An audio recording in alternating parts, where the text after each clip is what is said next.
Let me talk about this sharp dichotomy that we often make when we talk about the West and the East.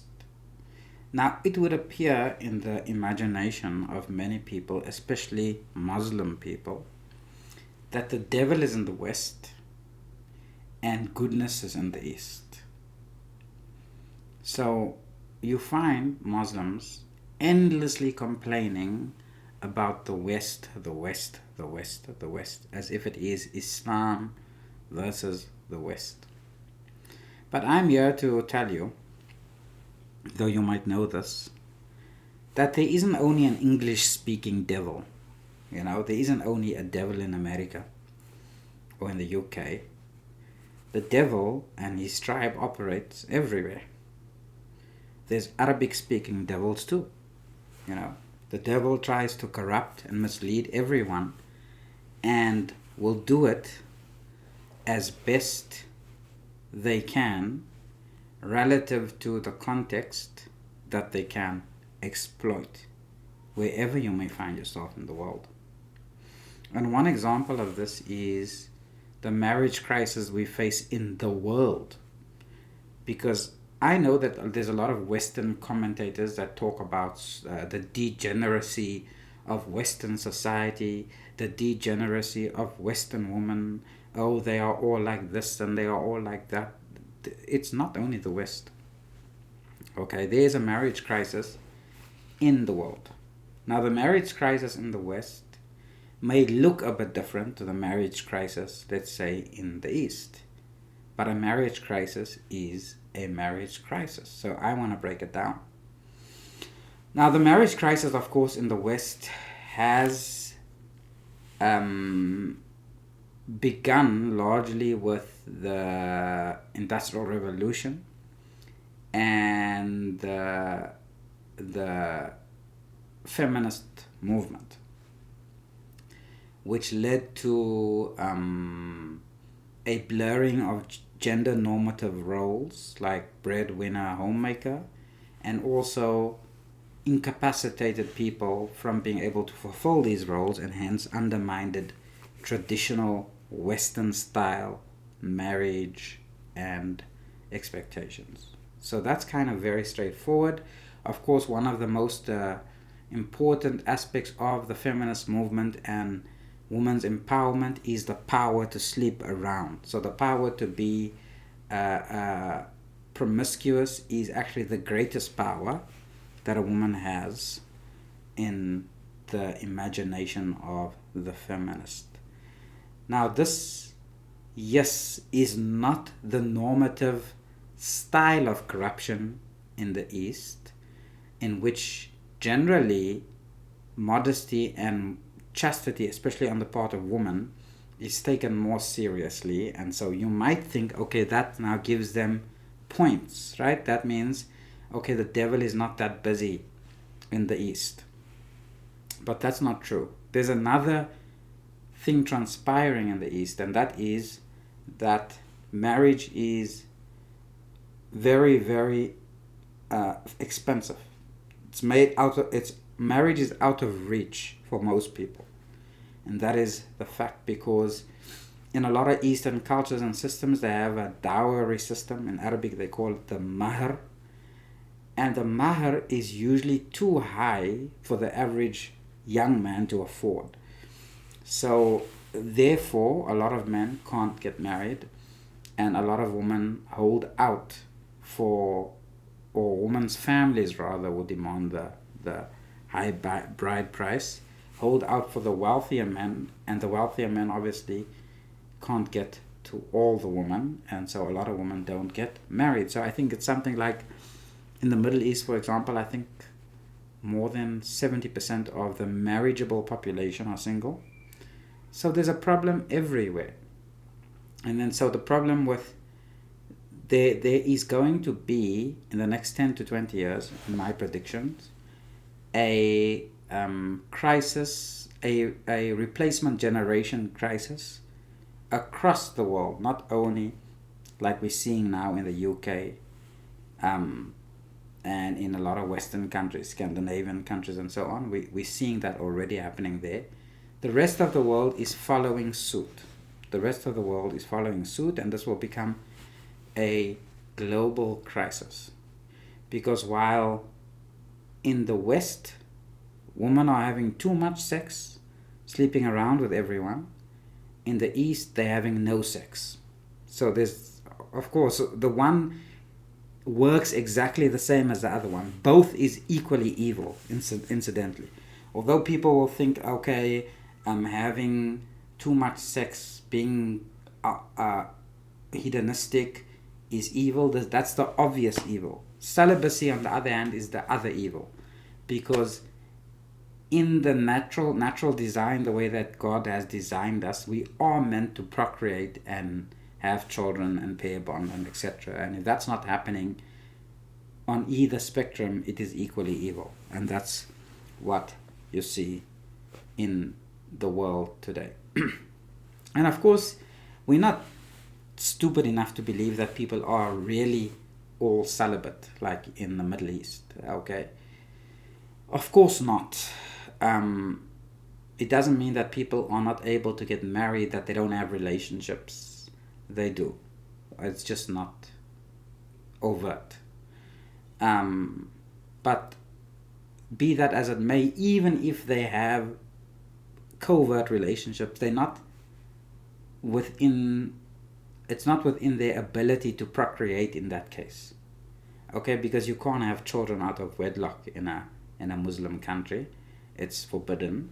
I mean, you're not supposed to have sex out of wedlock to begin with, but if you were to have a covert relationship and have sex out of wedlock, then naturally you wouldn't be having children in that relationship. That would be a casual relationship, even if it was a long-term relationship. It couldn't have the full commitment because it didn't meet the approval of the stakeholders.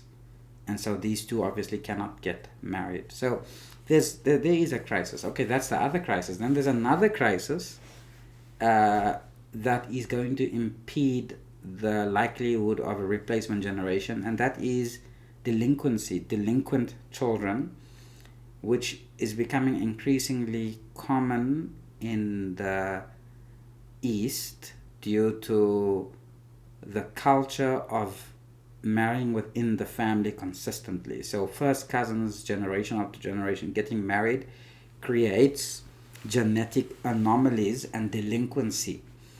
So that is also destroying the next generation. I mean, the population becomes weaker and weaker with each succeeding generation until they can no longer perpetuate themselves. That's kind of what's going to happen in the East.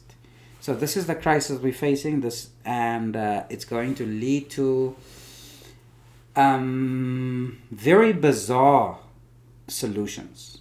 Okay, because this is unfortunately when people, as a collectivist species, when there is not enough insight into the trajectory that we're heading on, and people like me, obviously, we get strung out to dry because they don't like listening to people like me, because we must not know what we're talking about, because people like to keep their heads in the sand, right? They don't like to know something is coming, because then they will feel uncomfortable for the moment, and they rather feel uncomfortable for the moment and ruin the whole next generation than feel discomfort in the moment and save the offspring. That's unfortunately what materialism does. So hyper-materialism is another thing that's destroying marriage. People are no longer seeing marriage as a practical and common arrangement where a man and a woman live together. No, with hyper-materialism, every person wants to live in a palace. Okay, although individually they don't. So I'll give you an example. I know a lot of men who tell me, who are in their 30s, who say, I cannot afford to get married, that's why I'm single. And when I inquire about them and I say, okay, this brand new car that you drive, is it your car? Yes, it is. Okay. Wow, amazing. Okay. Where do you live? Oh, I have an apartment. Do you own the apartment? No, I'm renting it. I say, how many rooms do you have in the apartment? Oh, I have 2 rooms in the apartment. Okay, and then I cycle back and I say, how is it again that you can't afford to get married? No, I don't have enough money. You see, this is the problem. Okay, it would cost him nothing. In fact, it would cost a woman nothing, a woman who wants to mate with this guy. It would cost her nothing to just move into his apartment, eat the same food he eats, and live off the same money he lives, more or less, and drive in the same car he drives, and continue to live the same life she was living, without it costing anything almost, literally. Okay, and if this was a woman who herself drove a car and lived in an apartment and was semi-independent in that way, in fact, it would save them, because now they would be paying 2 rents for 2 apartments, but then they would be paying 1 rent only. Do you understand? So in a very real ways, for these same people who say they can't afford to get married, marriage would actually save them money instead of cost them more money. But because of hypermaterialism, the woman who lives in a similar apartment to this particular young man and drives a similar car to this particular young man and has a similar job to this particular young man will not marry someone that is equal to what she can already accomplish for herself, because women are programmed to use marriage as a stepping stone up, not to stay at the same level, because of the materialistic approach, being hyper materialistic. Not praise God, I have enough. Okay, not I have enough and all that I need is companionship, so let me find the companionship that I need. No. Marriage has to be with a financial incentive to climb the financial ladder, so she won't marry someone on her level. So he will live his life single and alone and commit sin with several women, and she will live as a woman alone and commit sin with several men, but neither he nor her will consider themselves as ready for marriage. In her case, she will say, I haven't met the right man. But there are plenty of men, even there are men who perhaps earn very little, but what does she need? She doesn't need anything particularly. It's not like she's destitute herself, okay? And in his case, he will say, no, I can't afford marriage, because the woman he wants, or the woman he thinks he wants, or the level at which he's pitching himself, would cost him a lifetime of debt just to get married. And this is sort of the crisis in the East with relation to marriage, in the Muslim world specifically. Okay, in the Muslim world, marriage is an expensive affair, and it's usually pitched just outside the earning capacity of most young men. And so as a result, you find that a lot of people who do happen to get married, finally in the Muslim world, they get married closer to the age of 40 for the first time, because that's how long it takes them to be able to afford it. And then God alone knows what transpires between the ages of 18 and 40, because all these men are definitely not celibate for 22 years up to the age of 40. I doubt that. I highly doubt that.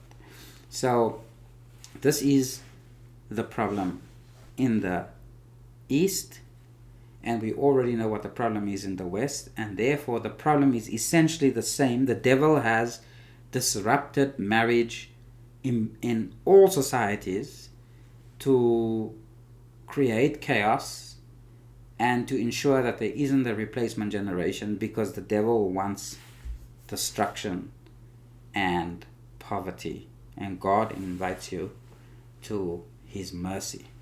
And that is how I would outline the problems. Now, of course, there are real solutions. For those people who want solutions, there are real solutions, but it would require a radical transformation in the way we think.